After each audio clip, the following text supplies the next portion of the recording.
Hello friends, welcome to defence matrix. तो एक international exercise चल रही है जिसका नाम है एनाटोलियन ईगल। तो इस एक्सरसाइज को टर्की में कंडक्ट किया जा रहा है एनाटोलियन ईगल ट्रेनिंग सेंटर में, जो कि कोन्या में पड़ता है। तो यहाँ पर डिफरेंट फॉरेन कंट्रीज का इन्वॉल्वमेंट है, जो कि नई टैक्टिक्स को टेस्ट भी करेंगे और साथ में नई टेक्निक्स को डेवलप भी करेंगे।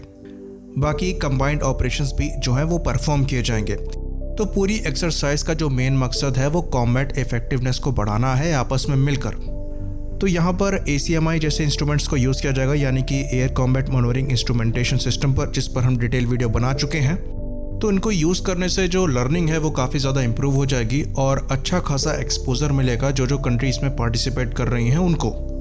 तो इसमें कई कंट्रियाँ जो हैं वो पार्टिसिपेट कर रही हैं, जिसमें से जो पहली है वो अज़रबैजानी एयरफोर्स है, जिनकी तरफ से 2 MiG-29s और 2 Su-25 पार्टिसिपेट कर रहे हैं। वहीं पर कतर एयरफोर्स की बात करें तो उनकी साइड से 4 रफाल जो हैं वो पार्टिसिपेट कर रहे हैं। पाकिस्तान एयरफोर्स की साइड से 5 JF-70s हैं। नेटो का एक E-3A AWACS जो है वो भी इसमें शामिल है। बाकी टर्की द्वारा यहाँ पर करीबन 38 F-16 का इन्वॉल्वमेंट है। एक KC-135 जो टैंकर एयरक्राफ्ट है उसका इन्वॉल्वमेंट है। एक E-7T जो AWACS है उसका इन्वॉल्वमेंट है। और बाकी टर्किश नेवी की साइड से 2 फ्रिगेट्स और 2 फास्ट अटैक क्राफ्ट जो हैं वो भी यहाँ पर पार्टिसिपेट कर रही हैं। तो अच्छे खासे एयरक्राफ्ट इस एक्सरसाइज में इन्वॉल्व हैं और जैसा कि हम पहले डिस्कस कर चुके हैं, जो कंट्रियाँ पार्टिसिपेट यहाँ पर कर रही हैं उनको अच्छा खासा एक्सपोजर मिलेगा। तो इस एक्सरसाइज को लेकर कुछ पाकिस्तानीज और कुछ इंडियंस जो हैं वो हमें अप्रोच कर रहे थे, और जो कतर का रफाल यहाँ पर इन्वॉल्व हो रहा है पाकिस्तान एयरफोर्स के साथ, उस पर डिस्कस करने के लिए कह रहे थे। तो जैसा कि हमने डिस्कस किया कि करीबन 4 कतर के रफाल यहाँ पर इन्वॉल्व हैं और पाकिस्तान की साइड से करीबन 5 JF-17 जो हैं उनको उतारा गया है इस एक्सरसाइज में। साथ में यहाँ पर कुछ पिक्चर्स आई हैं जिसमें पाकिस्तान एयरफोर्स के जो पायलट्स हैं वो कतर एयरफोर्स के पायलट्स के साथ रफाल के पास दिखे थे।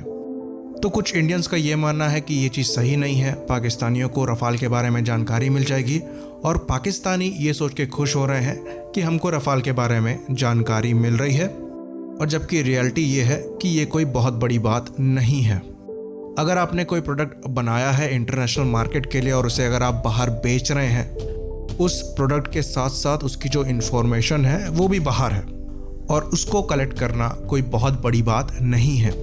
उदाहरण के लिए पाकिस्तान की जो एयरफोर्स है वो F-16 के ब्लॉक 52 वर्जन्स को यूज़ करती है और इंडियन एयरफोर्स रेगुलर एक्सरसाइज करती रहती है सिंगापुर एयरफोर्स के साथ, जो अपने F-16 के साथ सिंडेक्स एक्सरसाइज में रेगुलरली पार्टिसिपेट करते हैं। साथ में इंडियन एयरफोर्स पार्टिसिपेट करती रहती है ब्लू फ्लैग एक्सरसाइज में इजराइल के साथ।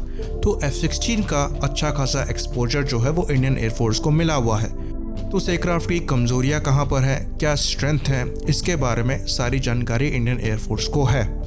सिमिलरली अगर हम रशियन साइड से देखें तो Su-30 SM उनका एक मेन फाइटर है, जिसकी फैमिली में Su-30 MKI और Su-30 MKM आते हैं।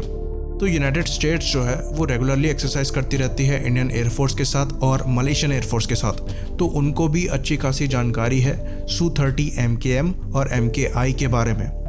तो एक तरीके से अगर आप कोई भी प्रोडक्ट इंटरनेशनल मार्केट के लिए बनाते हैं तो उसकी स्ट्रेंथ वीकनेसेस को आप छुपा नहीं सकते। और इवन अगर हम LCA-30 को एक्सपोर्ट के लिए रखते हैं और कल को मलेशिया उसको ख़रीदता है, तो उसकी जो कैपेबिलिटी है उसे पाकिस्तान से बचाना बहुत ज़्यादा मुश्किल होगा। इसलिए जो ओरिजिनल इक्विपमेंट मैन्युफैक्चरर्स होते हैं वो एग्जैक्ट मॉडल जो है वो एक्सपोर्ट के लिए नहीं देते हैं, और साथ में जो मॉडल्स हैं वो कंट्री के हिसाब से डिफ़र भी करते हैं। तो कतर का जो रफाल होगा वो इंडियन रफाल से थोड़ा डिफरेंट होगा। तो ये चीज़ यहाँ पर क्लियर हो गई। अब आगे बढ़ते हैं और डिस्कस करते हैं कि अगर उनको रफाल के बारे में पूरी जानकारी मिल जाएगी तो उसका फ़ायदा क्या। तो इसको हम एक एग्जाम्पल के थ्रू समझने की कोशिश करते हैं। मान लीजिए आप रेसलिंग काफ़ी सालों से देख रहे हैं और एक रेसलर को आप काफ़ी ज़्यादा फॉलो करते हैं। उसको आपने इतना देख रखा है कि उसकी एक एक टेक्निक के बारे में आपको पता है, साथ में उसकी स्ट्रेंथ के बारे में भी पता है कि वो कितना ताकतवर है। तो अगर मान लीजिए कल को आपको उससे लड़ना है, आपको ये पूरा पता है कि आपकी स्ट्रेंथ जो है उसकी स्ट्रेंथ को मैच नहीं कर सकती, तो जीतने का एक ही ऑप्शन है कि आपको सामने वाले की टेक्निक को समझ के अपनी टेक्निक को चेंज करना पड़ेगा।